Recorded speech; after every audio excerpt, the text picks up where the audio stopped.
Hello everybody, I'm fine today, Mrs. Mbaya, and we want to continue with our topic on marriage. And we are discussing how to have a happy marriage. Now, the last two episodes we were talking about how we can have a good marriage, and we said that there must be honor between the couple, there must be respect, there must be love, we should appreciate each other, all the small things that we do. Our children, our husband, and the wife should be welcoming to her husband. When the husband comes back home from work, receive him with joy. And I cautioned you that if you don't do this, that's when we have side chicks, the man will go and look for love elsewhere. So make sure that you have love, you love your husband and your family.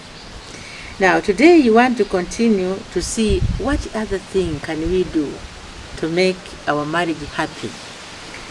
Solve your own issues amicably in the bedroom. Don't shout at your husband before your children. Don't shout at your wife before other people. If there is an issue that you feel you want to solve, then do it in your bedroom. Bedroom offers us privacy.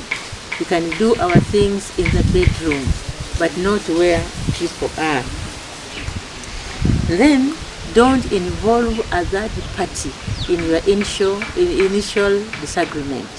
When you have started disagreeing with your husband or your wife, don't bring in other people.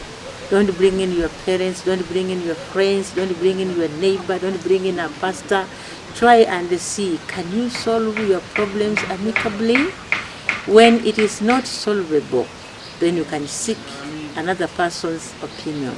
The person who is older than you, the person whose marriage is standing, the person who can be able to offer you a lasting solution, not one who can tear you apart. And when you want to involve a third party, then all of you must attend that session.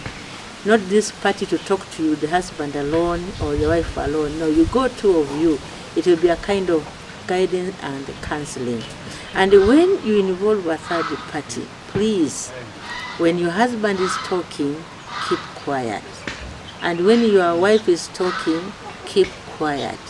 Don't argue and throw abuses and interrupt each other, because you will come out worse than you went.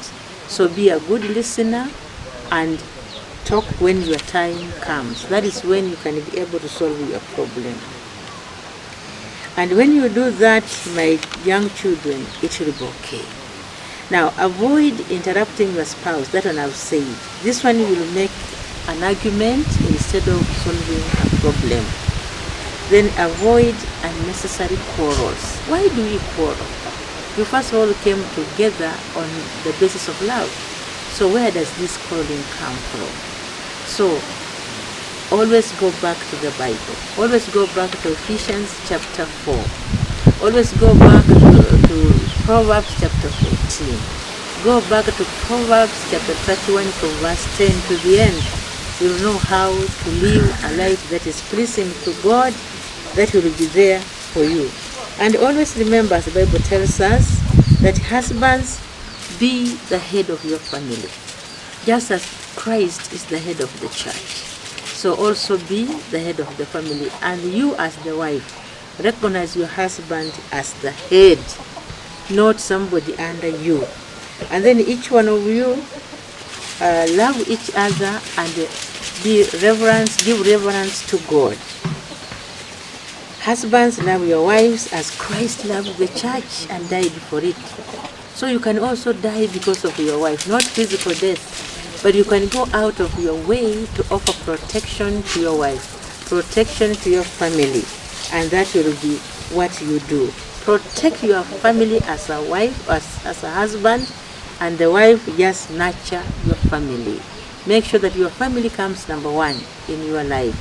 As your husband protects you, as your husband provides, as your husband appreciates it, and you appreciate your husband and love unceasingly.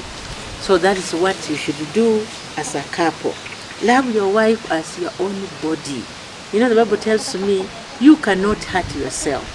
You cannot hurt yourself because that woman is your body. And so when you have a body, you cannot pinch yourself, you cannot hit yourself with a stick. So when you beat your wife, you are beating yourself. Remember that. Love your wife as yourself, and the wife, respect your husband and submit. When you just submit, your husband will love you unconditionally, and your children will come in and just obey you, and there will be no day the children will be involved in fighting outside there until the mother comes and there's this argument in the neighborhood because your children are fought.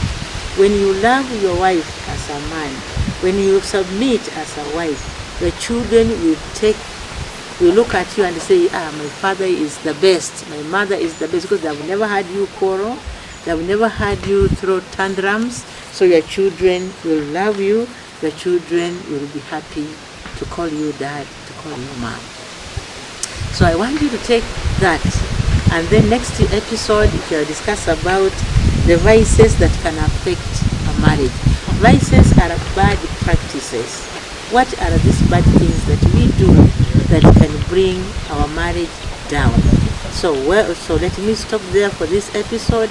In our next episode, we shall discuss those vices and how to avoid them. Thank you so much. Welcome to our next episode.